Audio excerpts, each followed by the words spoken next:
नमस्ते. मी अबोली Anil Kamble, doctor Kamble यांची मी मुलगी आहे. माझं MBBS झालेलं आहे आणि मी नगरसेवक या पदासाठी उभी आहे. कुठून ग्रॅज्युएशन झालं आपलं? माझं मॉस्को या कंट्रीमधून झालेलं आहे. मॉस्को सेचनॉव युनिव्हर्सिटीमधून झालेलं आहे. शहरात अशी चर्चा आहे तुम्ही सुपर मॉडेल आहात, त्याच्यात किती तथ्य आहे? ते बरोबर आहे, मी सुपर मॉडेल आहे, मी मिस इंडिया जिंकलेली आहे, पण त्याच्या मागचं इंटेन्शन तुम्हाला कळायला पाहिजे. मी मिस इंडियामध्ये पार्टिसिपेटच याच्यामुळे केलं होतं कारण की मला परभणी या शहराचं नाव रोशन करायचं होतं आणि मी दिलेल्या उत्तरामुळेच मी मिस इंडिया झालेली आहे. आणि असंच मला परभणी शहरासाठी खूप काही करायचं आहे आणि मला त्याच्यासाठीच एक संधी हवी आहे आणि त्या संधीसाठीच मी या इलेक्शनमध्ये उभी आहे. प्रभाग क्रमांक 15च्या नागरिकांनी तुम्हाला मतदान का करावं असं तुम्हाला काय वाटते? मी परभणीचीच मुलगी आहे. माझं घर याच वाड्यात आहे. लहानपणापासून मी इथे शिकलेली आहे, इथंच वाढलेली आहे. मी पाहिले इथल्या सगळ्या अडचणी मी जवळून अनुभवलेल्या आहेत आणि लोकांनी बरंच त्रास सहन केलेला आहे. मागच्या निवडलेल्या सगळे जे उमेदवार आहेत त्यांनी काहीच नाही केलेलं आणि परभणीकरांनी किती त्रास सहन करायचा आणखी. आणि त्याचमुळे मी आणखी गप्प बसू शकत नाही.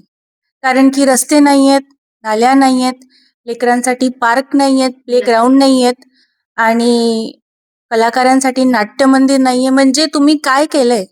मागच्या 20 वर्षात, 15 वर्षात तुम्ही काय केलंय? तुम्हाला निवडून दिलं, तुम्हाला वेळ दिला, तरीही तुम्ही काही करू शकले नाही. आणि तुम्ही आता नवीन युवा नेत्यांवर तुम्ही प्रश्न उचलतायत. तर हे बरोबर नाहीये. अजिबात बरोबर नाहीये आणि मला ती संधी हवी आहे की मी तुम्हाला कामं करून दाखवू. कारण की मी उत्तर हे शब्दात नाही देणार, मी कामातून देणार आहे.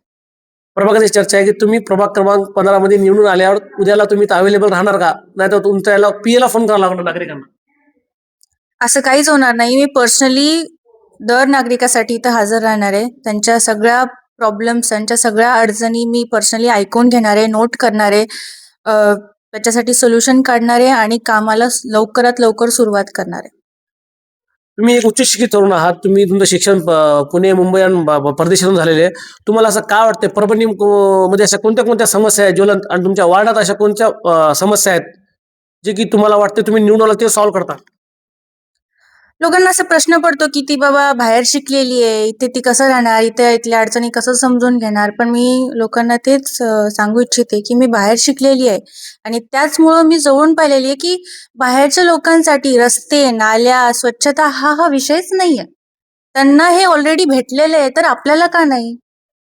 परभणीसाठी आपण टॅक्स नाही भरत का? आपण काही वाईट केलंय का? आपल्या नागरिकांनी असं काय केलं की आपल्याला रस्ते, स्वच्छतासाठी आपल्याला 10-10 वर्ष वेट करायला लागतं. तर त्याच्यासाठी मला असं वाटतं की युवा नेत्याला जर तुम्ही निवडून दिलं तर त्यांना जाणीव असते, त्यांना प्रश्न कळतात, त्यांना अडचणी कळतात आणि मी ह्या वाड्याची असल्यामुळे मला माहिती आहे. प्रभाग क्रमांक 15च्या नागरिकांनी मागच्या वर्षी 2 डॉक्टर निवडून दिलते.